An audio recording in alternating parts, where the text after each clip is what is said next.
నమస్కారం SDV news కి స్వాగతం. ముందుగా ఈనాటి ముఖ్య అంశాలు. ఢిల్లీలో కేంద్ర జలశక్తి శాఖ మంత్రి సిఆర్ పాటిల్ తో ముగిసిన ఏపీ సీఎం చంద్రబాబు సమావేశం. పోలవరం ప్రాజెక్టు ప్రధానంగా చర్చ. పర్యావరణ పరిరక్షణకు మధుమేహ నిపుణులు డాక్టర్ కొండా వేణుగోపాలరెడ్డి చేస్తున్న కృషి అభినందనీయమని వెల్లడించిన పలువురు వక్తలు. ప్రజలకు చట్టసభలకు ముఖం చాటేసే దుస్థితిని తన చేష్టలతో జగన్మోహన్ రెడ్డి తెచ్చుకున్నారంటూ ఆరోపించిన టీడీపీ పాలిట్ బ్యూరో సభ్యులు యనమల రామకృష్ణుడు. కేంద్ర ప్రభుత్వం ఇటీవల ప్రవేశపెట్టిన బడ్జెట్లో రాష్ట్రాలకు తీవ్ర అన్యాయం జరిగిందన్న సిపిఎం పాలిట్ బ్యూరో సభ్యులు బివి రాఘవులు.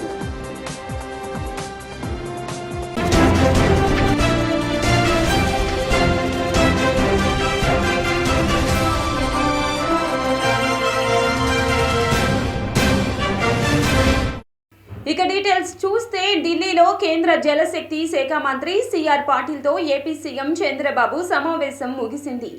సమావేశం అనంతరం చంద్రబాబు మాట్లాడుతూ పోలవరం ప్రాజెక్టుపై నిధుల ఖర్చుకు ఇన్వెస్ట్మెంట్ బోర్డు ఆమోదం తెలిపిందన్నారు.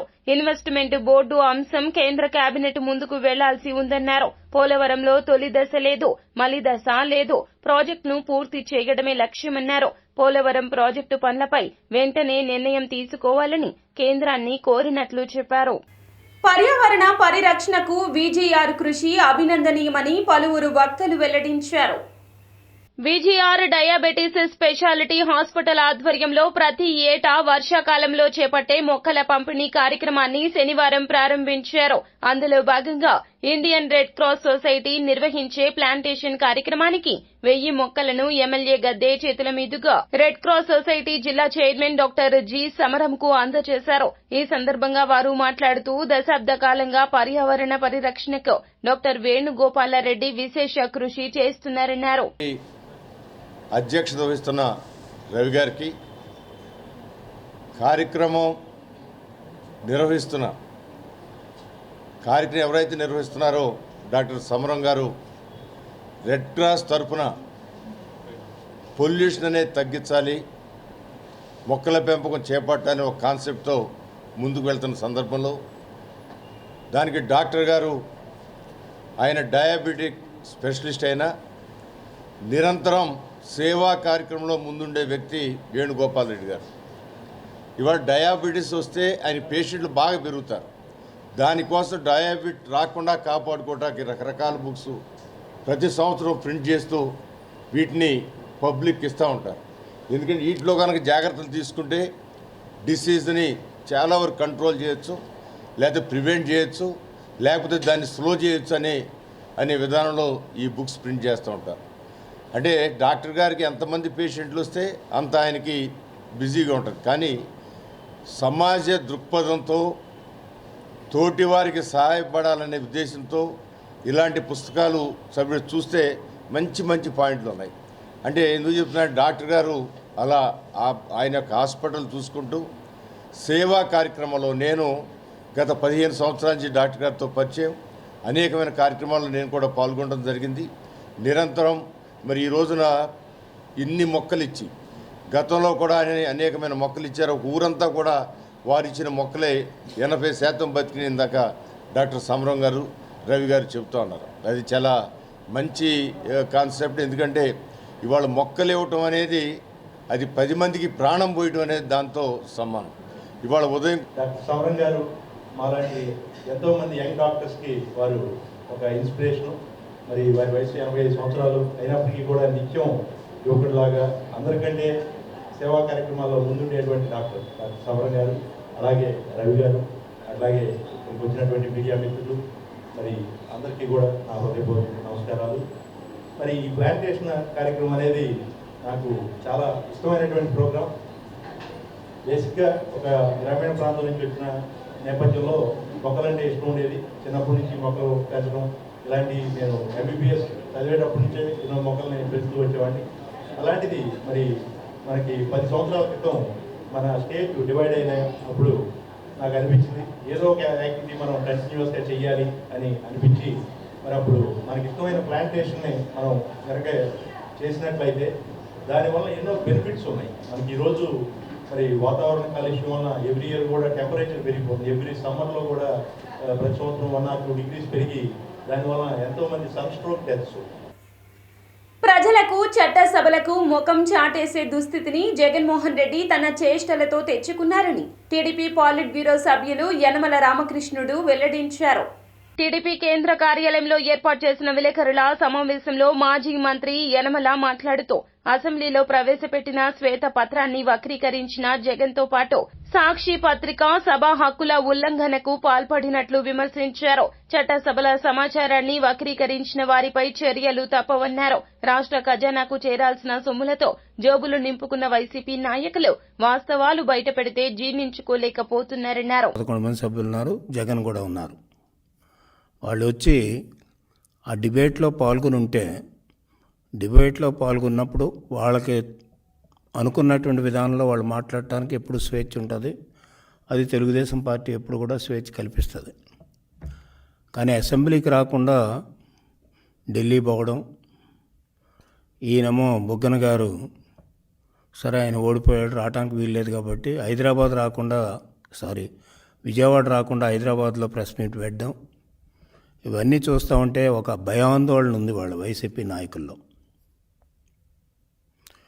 ఎందుచేతంటే వాళ్ళు చేసినటువంటి తప్పులు, చేసినటువంటి అకృత్యాలు, చేసినటువంటి అవినీతి, వాళ్ళు చేసినటువంటి తప్పుడు విధానాలు వల్ల ఈనాడు రాష్ట్ర ఆర్థిక వ్యవస్థ చిన్నాభిన్నమైంది.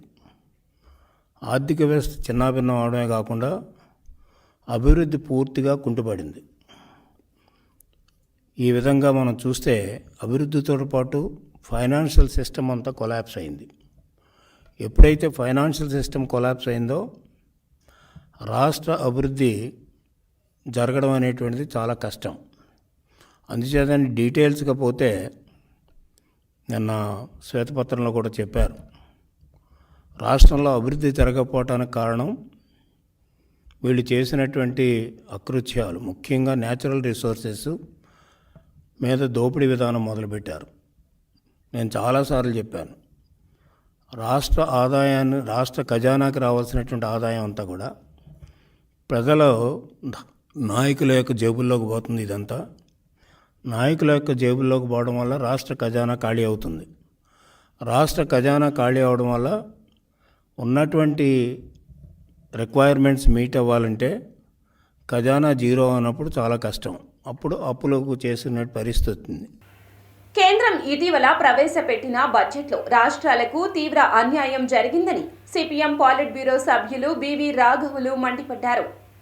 సిపిఎం ఆధ్వర్యాన కేంద్ర బడ్జెట్పై ఆన్లైన్లో విశ్లేషణ జరిగింది. సిపిఎం రాష్ట్ర కార్యదర్శి వర్గ సభ్యులు వై వెంకటేశ్వరరావు అధ్యక్షతన జరిగిన సమావేశంలో రాఘవులు మాట్లాడుతూ ఆర్థిక అభివృద్ధి స్థిరంగా బాగుందని కేంద్ర ప్రభుత్వం చెప్తున్న అంశాలు వాస్తవాలు కాదన్నారు. మౌలికపరమైన లోపాలు ఉన్నాయన్నారు. ఆర్థిక వ్యవస్థలో చాలా బలహీనతలు ఉన్నాయని ఆర్థిక సర్వేలో స్పష్టంగా పేర్కొన్నారని వెల్లడించారు. బడ్జెట్లో అటువంటి చర్యలు స్పష్టంగా లేవు అని చెప్పేసి సాధారణంగా ఎక్కువ మంది అభిప్రాయపడుతున్నారు. కాబట్టి వీటిని దృష్టిలో పెట్టుకొని క్లుప్తంగా ముఖ్యమైన విషయాలు చెప్తాను.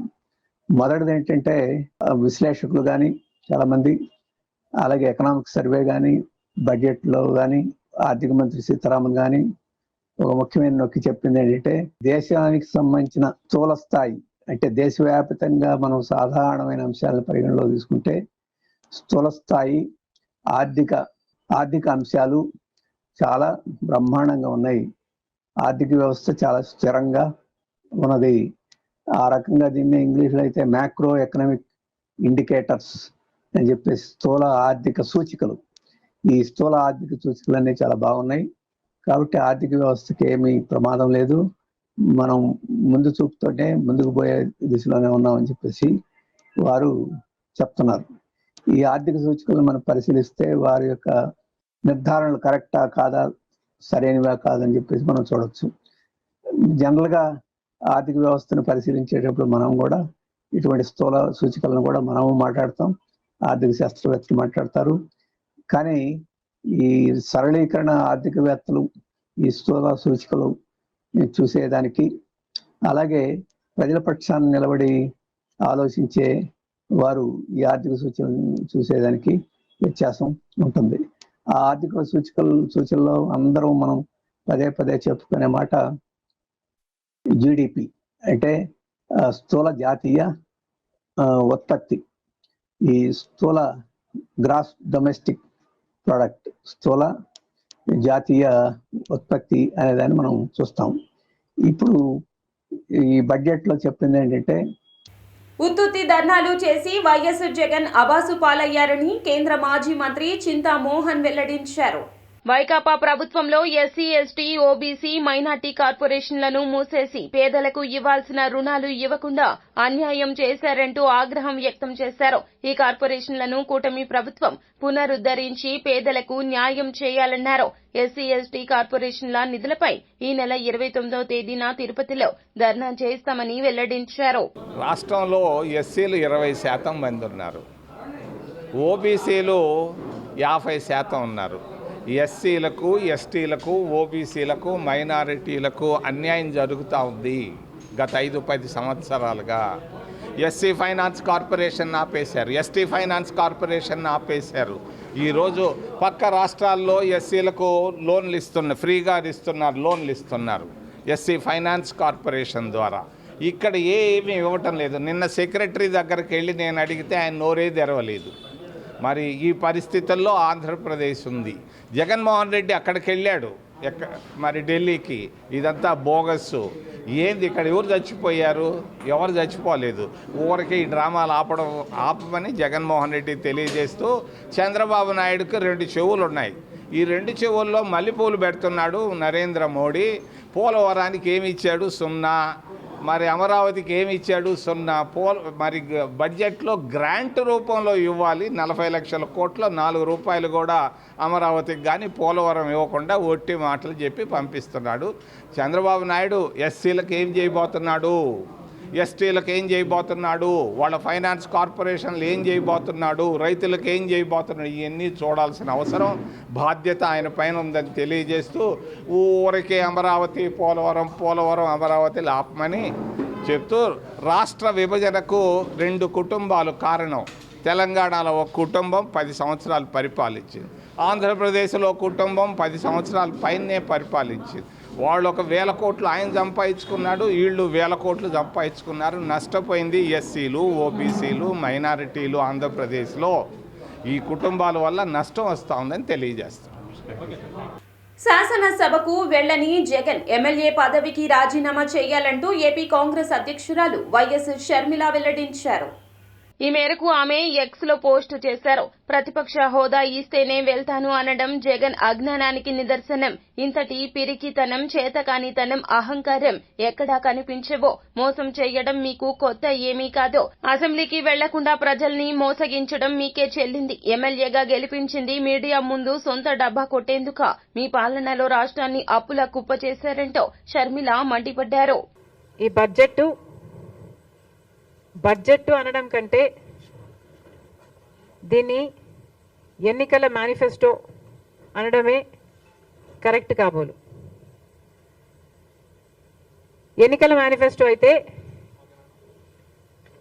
ఏది పడితే అది చెప్పొచ్చు, ఏ వివరాలు లేకుండా చెప్పొచ్చు, ఏ హామీ అయినా ఇవ్వచ్చు. కానీ బడ్జెట్ అయితే నంబర్స్తో కూడింది, డీటెయిల్స్ ఇస్తూ, నంబర్స్ చెప్తూ, టైం ఫ్రేమ్ చెప్తూ చేయాల్సింది బడ్జెట్. మరి బీజేపీ పార్టీ ప్రవేశపెట్టిన ఈ బడ్జెట్ ఎన్నికల మేనిఫెస్టోను తలపిస్తుంది. 4 అంశాలు మాత్రమే మాట్లాడారు ఆంధ్ర రాష్ట్రం గురించి. వీటిల్లో ఏపీ ఆర్థిక ప్రగతి సాధించేలా 2024-25 బడ్జెట్ ఉందని కేంద్ర మంత్రి మురుగన్ వెల్లడించారు. ఒక ప్రైవేట్ హోటల్లో ఏర్పాటు చేసిన విలేకరుల సమావేశంలో కేంద్ర మంత్రి మురుగన్ మాట్లాడుతూ, పరిశ్రమలు, పారిశ్రామికవేత్తలు ఏపీ వైపు చూస్తారన్నారు. పేదల కోసం ఉచిత బియ్యం, ఇళ్ల నిర్మాణాలు చేస్తున్నారన్నారు. చిన్న పరిశ్రమలను ప్రోత్సహించడం ద్వారా ఉద్యోగం, ఉపాధి అవకాశాలు పెరుగుతాయన్నారు. ఏపీ అన్ని విధాల అభివృద్ధి చెందేలా కేంద్రం సహకారం ఉంటుందంటూ స్పష్టం చేశారు. Today we are here to explain our Union Budget 2024-25, a historical budget, the budget towards the Viksit Bharat and Viksit Andhra Pradesh. In this occasion, in the stage, Sri Baduri Nagapusnam Garu, BJP AP Media Cell in charge,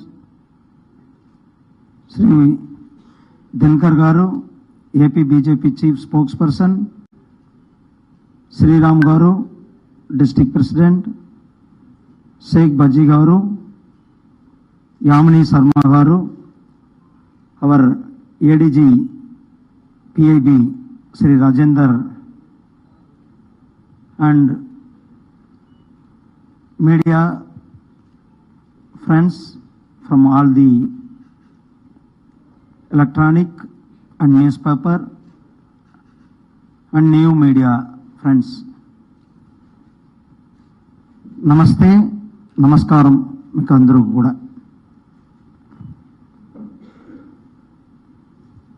ఈరోజు this day is a very rememberable day. Our former president Sri Abdul Kalam's 9th death anniversary day. Our former president is known for as Indian aerospace scientist. Not only scientist, he is known for as father of the aerospace.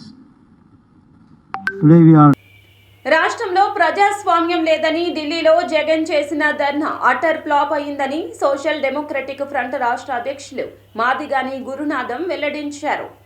Guru Nanak కాలనీలోని ఎన్టీఆర్ భవన్ లో ఆయన విలేకరుల సమావేశంలో మాట్లాడారు. వైకాపా రాజ్యసభ సభ్యుడు విజయసాయి రెడ్డి చేసిన అన్యాయాన్ని వ్యతిరేకిస్తూ ఆయన సభ్యత్వాన్ని రద్దు చేయాలని కోరుతూ ఢిల్లీలో తాము చేపట్టిన ధర్నా ఆపేందుకు జగన్, విజయసాయి రెడ్డి ఎన్నో ప్రయత్నాలు చేశారన్నారు. శాంతి, మదన్ మోహన్ దంపతుల విషయంలో ఆటంకాలు సృష్టించినా కూడా తాము ధైర్యంగా ధర్నా చేసినట్లు పేర్కొన్నారు. రేపు రాబోయేటువంటి రోజుల్లో జగన్మోహన్ రెడ్డి గారు అతని పార్టీ నుంచి సస్పెండ్ చేయండి ఫస్ట్. తర్వాత రాజ్యసభ సభ్యుడిగా తీసేసేయండి. అతను హ్యాబిచువల్ క్రిమినల్. మేము ఇన్ని చెప్తా ఉంటే అతను అన్నిటిని కూడా పక్కదారి పట్టిస్తా ఉన్నాడు. రెండో అంశం ఏంటో తెలుసా? అతని మీద SC ST అట్రాసిటీ కేసు పెట్టాలా?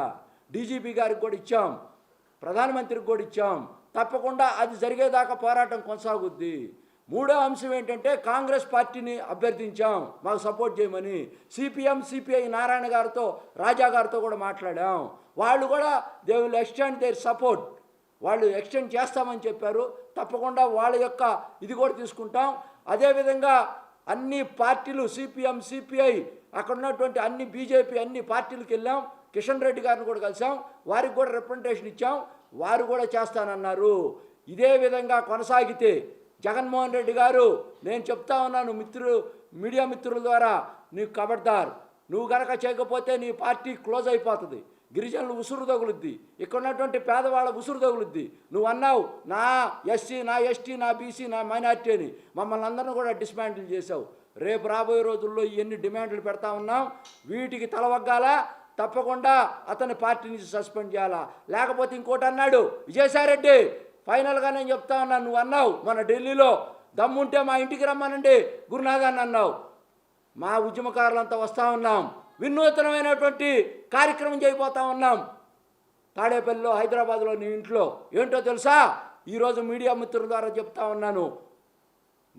ప్రముఖ వాహన సంస్థ TVS తన అపాచీ RTR 164V మరియు 2V మోటార్ సైకిల్లోని latest all new full black వర్షన్ను విజయవాడలోని తమ షోరూంలో లాంఛనంగా ప్రారంభించినట్లు TVS company area service manager Ronaldo Suresh వెల్లడించారు. ఈ బైక్ ప్రారంభ ధర వచ్చేసి ఎక్స్ షోరూం 1,19,000గా సంస్థ నిర్దేశించిందన్నారు. నగరంలోని కేపీ నగర్ కాసా టీవీఎస్ షోరూంలో టీవీఎస్ అగ్రగామిగా ఉన్న కంపెనీ అత్యుత్తమ bikes Apache model RTR 160 4V drum, 160 2V variant design, TVS Apache RTR 160 4V motor సైకిల్లో ఆల్ న్యూ బ్లాక్ వాహనాలను టీవీఎస్ కంపెనీ ప్రతినిధులు రొనాల్డ్ సురేష్ ప్రారంభించారు. ఈ సందర్భంగా టీవీఎస్ ప్రతినిధులు మాట్లాడుతూ నేటి యువతకు టీవీఎస్ కొత్త వెహికల్ ను అందుబాటులోకి తెచ్చామన్నారు. రేపటి నుంచి కృష్ణా జిల్లాలో ఉన్న అన్ని కాసా టీవీఎస్ షోరూంలలో న్యూ మోడల్స్ వాహనాలు అందుబాటులో ఉంటాయన్నారు. Market of Vijayawada we have launched our Apache TVS 160 2V and 4V today, so that you can enjoy the ride of TVS motors in our Casa we have launched here, so that you can experience that the black is one of the most attracting color everywhere, so that we have got the customer pulse and we have launched it now presently. So my friend will take over from here. అందరికీ నమస్కారం అండి. నా పేరు అనిల్ కుమార్. నేను Vijayawada territory మేనేజర్ని. నేను Krishna and west Godavari handle చేస్తాను. So యాక్చువల్గా ఇవాళ ఏంటి అంటే మనకి ఈ ఏపీ మొత్తంలో ప్రీమియం సెగ్మెంట్లో మనం అపాచీ మనందరికీ తెలిసిన ఈ జెనిరాని కొత్త వేరియంట్లో లాంచ్ చేయడం జరిగింది. లైక్ మనకి రెగ్యులర్గా ఇందులో చాలా వేరియంట్స్ ఉన్నాయి. అలాంటిది కస్టమర్లు అందరికీ అందుబాటు ధరలో ఉండేలాగా and premium look and features ఎందులోనూ కాంప్రమైజ్ అవ్వకుండా మనం ఈ ప్రీమియం బ్లాక్ అనేది తీసుకురావడం జరిగింది. సో ఇది వచ్చేసరికి మనకి 17.6 BHP and rotopetal disc, LED head lamp and fully digital క్లస్టర్తో వస్తుంది, డిజిటల్ స్పీడోమీటర్తో వస్తుంది. అండ్ అలాగే మొత్తం MIG suspension and 3 ride modes ఉంటాయండి. రైన్ ఇవాళ కాసా టీవీఎస్లో నూతనంగా ఆవిష్కరించబడిన Apache all new black series 160 2V 4V ఇక్కడ లాంచ్ చేయడం మాకు గర్వకారణంగా ఉంది. అలాగే కంపెనీ ప్రతినిధులు అందరూ కూడా ఇక్కడికి వచ్చి ఈ వేరియంట్ని సక్సెస్ఫుల్గా లాంచ్ చేయడంతో పాటు ఈ మోడల్స్ అన్నీ కూడా మాకున్న బ్రాంచుల్లో గుడివాడ, మచిలీపట్నం, గన్నవరం, కేపీ నగర్, కానూరు, కంకిపాడు, ఉయ్యూరు, చల్లపల్లి, అవినిగడ్డ షోరూంలో రేపటి నుంచే తక్షణంగా అమ్మకాలకి అవైలబుల్లో పెడతాం జరుగుతుంది. 160 2V వచ్చి 1,12,000 ఎక్స్ షోరూమ్ ప్రైస్కి, 160 4V వచ్చి 1,19,000 ఎక్స్ షోరూమ్ ప్రైస్కి మీకు అందుబాటులో ఉండడం జరుగుతుంది. ఈ ప్రతి ఒక్కళ్ళు కూడా ఈ అవకాశాన్ని ఉపయోగించుకోండి. అతి తక్కువ డౌన్ పేమెంట్, అతి తక్కువ రేట్లలో ఈ వెహికల్ అపాచీ వెహికల్ అవైలబిలిటీలో ఉంటుంది. ప్రజల నుంచి వచ్చిన అర్జీలపై ఉప ముఖ్యమంత్రి పవన్ కళ్యాణ్ తగు రీతిలో స్పందిస్తున్నారు. రాష్ట్ర ఉప ముఖ్యమంత్రి పవన్ కళ్యాణ్ తన కార్యాలయానికి రాష్ట్ర వ్యాప్తంగా ప్రజల నుంచి వచ్చిన అర్జీలను, ఫిర్యాదులను శనివారం ఉదయం నుండి పరిశీలించారు. తన కార్యాలయ సిబ్బందితో కలిసి ఉప ముఖ్యమంత్రి స్వయంగా ప్రతి అర్జీని క్షుణ్ణంగా చదువుతున్నారు. పంచాయతీరాజ్, గ్రామీణాభివృద్ధి, గ్రామీణ నీటి సరఫరా, పర్యావరణం, అటవీ శాఖలపై వచ్చిన అర్జీలతో పాటుగా ప్రజలు తాము ఎదుర్కొంటున్న ఇతర సమస్యలను, ఎదురవుతున్న ఇబ్బందులను ఫిర్యాదుల రూపంలో పవన్ కళ్యాణ్ దృష్టికి తెచ్చారు. వార్తలు ముగించే ముందు ముఖ్య అంశాలు మరోసారి. ఢిల్లీలో కేంద్ర జలశక్తి శాఖ మంత్రి సిఆర్ పాటిల్తో ముగిసిన ఏపీ సీఎం చంద్రబాబు సమావేశం. పోలవరం ప్రాజెక్టు ప్రధానంగా చర్చ. పర్యావరణ పరిరక్షణకు మధుమేహ నిపుణులు డాక్టర్ కొండా వేణుగోపాలరెడ్డి చేస్తున్న కృషి అభినందనీయమని వెల్లడించిన పలువురు వక్తలు. ప్రజలకు, చట్టసభలకు ముఖం చాటేసే దుస్థితిని తన చేష్టలతో జగన్మోహన్ రెడ్డి తెచ్చుకున్నారంటూ ఆరోపించిన టీడీపీ పాలిట్ బ్యూరో సభ్యులు యనమల రామకృష్ణుడు. కేంద్ర ప్రభుత్వం ఇటీవల ప్రవేశపెట్టిన బడ్జెట్లో రాష్ట్రాలకు తీవ్ర అన్యాయం జరిగిందన్న సిపిఎం పాలిట్ బ్యూరో సభ్యులు బివి రాఘవులు. ఎస్డివి న్యూస్ సమాప్తం. నమస్కారం.